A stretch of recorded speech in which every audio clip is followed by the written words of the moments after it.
Hello, welcome to the morning show with Sybil and Martin. On today's show, shot in the face in front of his partner and children. 18 months on, Robert Delany remains in a vegetative condition, having lost 99% of his brain activity. We'll be speaking to his father, Terry, about his family's ongoing fight to bring those that did this to his son to justice. Also, you might think children and expensive furniture don't mix, but there is a way of child-proofing your home while still keeping it looking stylish. Interior designer Sinead Kelly will be showing us how later on. And they're about to set off on a tour of Europe with only €100 each.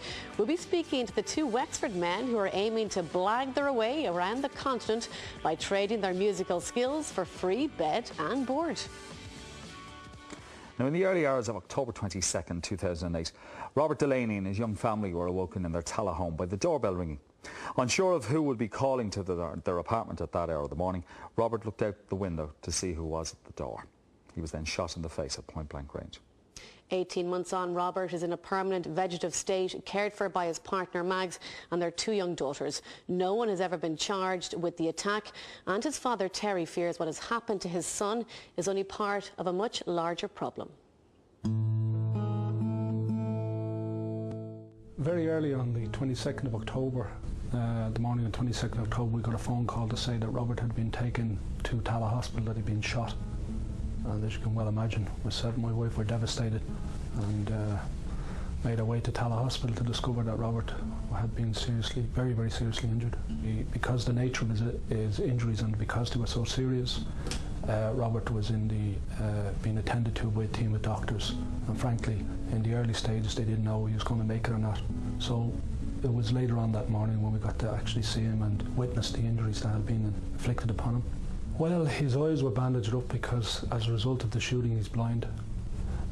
He was on a life support machine at that time, and his face was very badly splattered with blood. His head was very badly swollen because he had 16 pellets lodged in his brain, so his brain had begun to swell up, and you know, that was absolutely horrific watching him there. Robert is in a vegetative state. He's in Tallaght Hospital still. He's been looked after there very well by the magnificent team of people, and he won't recover. Robert will never recover. The state that he's in is called a vegetative state. It's otherwise known as the living death. He's not on a life support machine. He's fed through a peg, and that's the way he could remain for many, many years to come. Well, Terry joins us now, Terry Delany. This is a very, very, very sad story, Terry. Yes, indeed. Of course, to receive that call, you know, you rush to the hospital. Well, of course, there are all kinds of things going around in your mind. One of the questions is, why has my son been shot? Exactly, yeah. And that was the thing that was occupying our minds on the way to the hospital. Why has this happened, and so on. And the story then began to emerge as to the precise reasons as to why it happened. Because he actually tried to keep it from as many people as possible. Yeah, what happened was that in the summer of 2008, Robert was out for a drink with some friends, and he came out of the pub, and having had a good evening, came across a situation where a young lad was being beaten up. Robert intervened, hit one of the assailants. When you say one, how many people were attacking this Well, as I person? understand, there was a number involved, and hit one of the assailants, causing him an injury, left the scene immediately, and subsequently began getting threatening phone calls. He kept all this to himself. It seems what happened was the person whom he'd hit was the son of a local criminal, and the phone calls Robert was getting were to the effect that they were going to get him. Robert took an initiative, which the guards say he was very silly to do, very innocent rather than silly, where he went and met the criminal and explained to him the circumstances and apologised to him, and they demanded money of Robert, saying that they wanted money, and he was working as a postman at the time. He didn't have the sort of money they were looking for from him, and but he left the meeting on the understanding that this was fixed, that everything was sorted, and the guards tell me that Robert was very innocent in the sense that this criminal was never going to allow Robert away with this, that his pride had been hurt, and he was always going to exact revenge, which he did. And on the 22nd of October, in the immediate aftermath of the meeting with the criminal, Robert was lulled into a false sense of security in the sense that he went back to, he had been taking some evasive measures because of the calls. So he went back to his usual routines, going to, you know, places he would normally frequent.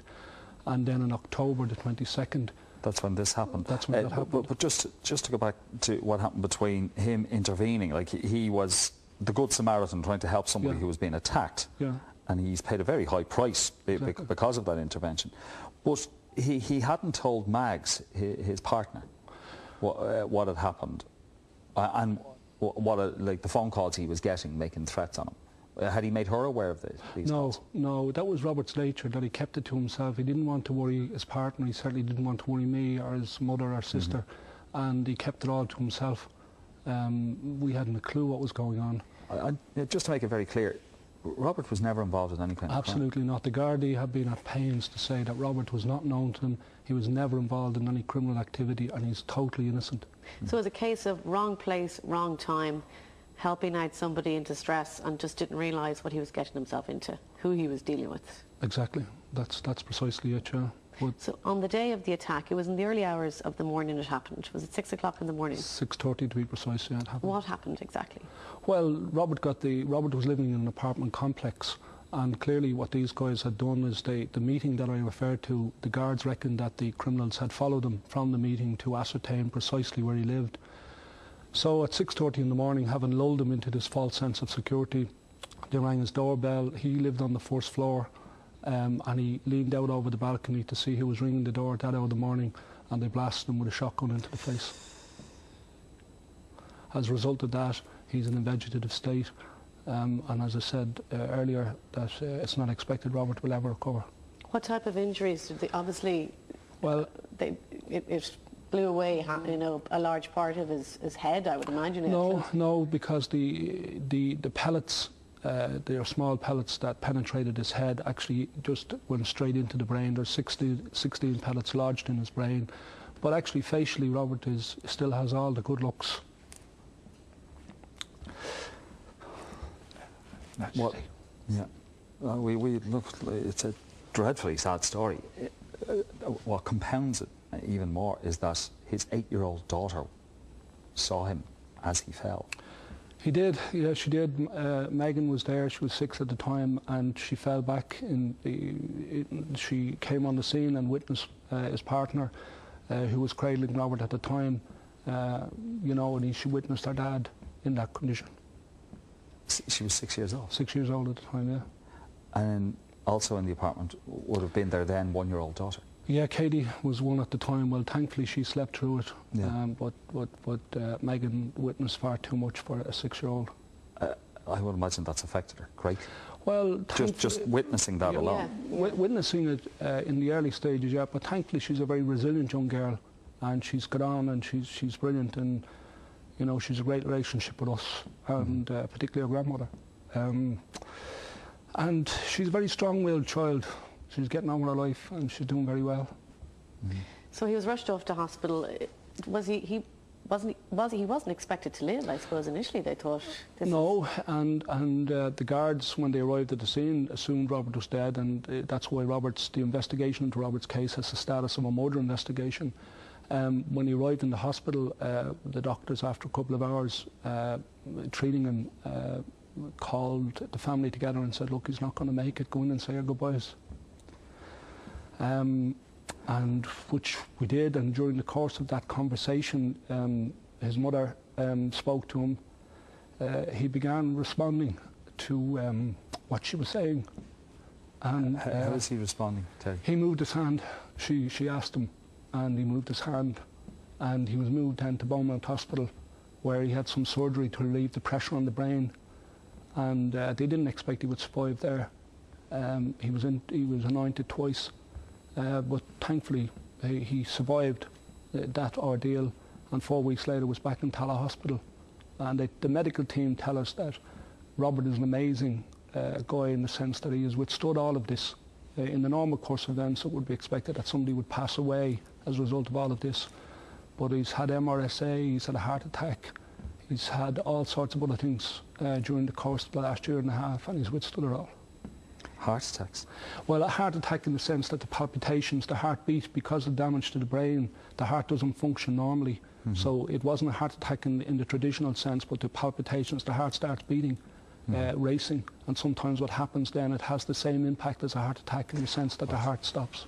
He's lost 99% of his brain activity, but the stem is still intact. Is still intact, and that's how he's still alive. That's how he's still alive, yeah. He's not on a machine. No. What's he like when you go into him? Is he his eyes are closed? Yeah, because he's blind. Well, he would open his eyes and he responds, and his mother spends a great deal of time in the hospital with him every day. And he responds. We think he can respond. We like to think that he knows we're there. The doctors tell us that's not the case, but we have to take some comfort in that. And that's about it. But if you go to see Robert, people in vegetative states are effectively asleep, and if you go to see him, you'd think he's just lying there asleep, and an odd time his eyes will flicker open, and when his mother is there every day, massaging him, giving him his facials and doing all that sort of work, she will say that she believes Robert can hear her, and we like to think he can. When I know Mag's visits as well. She on occasion, she still keeps in touch with Robert. But when you go to see him, do you talk to him as you? Oh yeah, we talk to him while I have the football on, and we'll chat away, and I'll just talk to him as normal, and that's the advice that the doctors have given us. Just have this normal conversations. So normally, I'll be telling them about Man United and currently about the World Cup. Go up and watch the matches, and just just try and have that conversation. Unfortunately, there's obviously nothing coming back, but you've got to operate on that basis. His quality of life, obviously he doesn't really have a quality of life now. Looking back, if you could have turned off a machine and ended it for him, would you have done that? Well, that's something that I would have had to decide with my wife, but I expect it's something that we would have to have given serious consideration to, but that opportunity, if that's the right word, will never present itself to us. And as I said, Robert could live in this current condition for a very, very long time to come. The investigation goes on, and because of the condition that Robert's been left in, it's deemed a murder investigation by the guards. Yeah, may I say that the Gardaí and Tala have been very, very good to us, as indeed have all the medical staff in the various hospitals in Beaumont, Tala and Dunleary. But Pat Lorden, the detective inspector up there who heads up the investigation team, is doing a fine job. To be fair to the guards, the amount of evidence they require to bring people before the courts is enormous. They have arrested a number of people. The most recent arrest was 2 weeks ago. And we would like to think that as a result of this type of publicity and appeals and so on, that people are beginning to give information to the guards. But the problem is, you say, similar to the reason why Robert was attacked, is the people will be intimidated, and these criminals will try to interfere and intimidate potential witnesses, potential people from coming forward to tell the truth.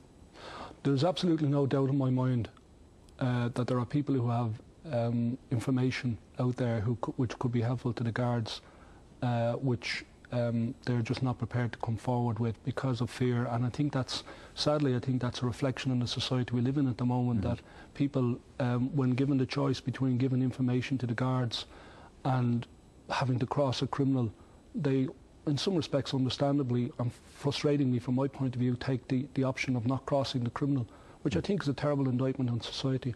We have however, we are not giving up on this. I mean, we are as determined to get the criminals who inflicted this on Robert, using all of the resources of the law available to us, as they were to get Robert. We won't give up on this. We have launched in 2009, we launched a Justice for Robert Delany campaign, and that has attracted wide political support. We've met the Minister for Justice, Dermot Ahern, who's been very good to us. Pat Rabbitte and Brian Hayes, our local TDs here. And Jerry Adams has visited Robert in hospital, and we've got terrific support from Sinn Féin and the Republican movement. So right across the political spectrum, across the wide community of friends and family and so on, the support has been tremendous. And without that support, I think we would have, frankly, found it very, very hard to continue. You're looking for justice, but you're looking for justice within the law. Absolutely. Because that's how Robert lived his life, and obviously that's how you raised him. And you're pursuing this, and you're not going to let go. You say that there have been similar incidents in and around the area, in and around the Tala area. You number 6 or 7, maybe even 8 that have occurred. Well, I say incidents. My understanding from the investigation team that's involved in Robert's case is they were describing to me the sheer scale of the crime and the difficulties they have to encounter with the lack of resources and so on. So since that incident with Robert, the team responsible for the investigation into Robert's case are dealing with some of the order of 6 murders. Now I hasten to add that they're not in any way associated with Robert or anything like that, but it's just the sheer scale of the work involved for the team, the Garda team, who are trying to bring the culprits to justice. Finally, for anyone watching this morning, you're offering a substantial reward for anyone with information. Yeah, there's the website we launched, www.innocentvictimsofviolence.ie, is devoted to Robert and so on. And we, at the launch of that, we offered a €20,000 award for information, which can be given in the strictest confidence to the guards. And that reward is there for people who are willing to give information which will lead to the conviction of the thugs responsible for the attack on Robert. They've affected his life, they've affected your life, they've affected his children's lives. So we at The Morning Show, we sincerely hope that somebody will be brought to book for what happened to your son. Thank you very much. Thanks for coming in to talk to us, Terry. Thank you. Thank you. Coming up, can you still keep your home looking stylish even with 4- and 5-year-olds clambering all over it? We'll be showing you how after this break.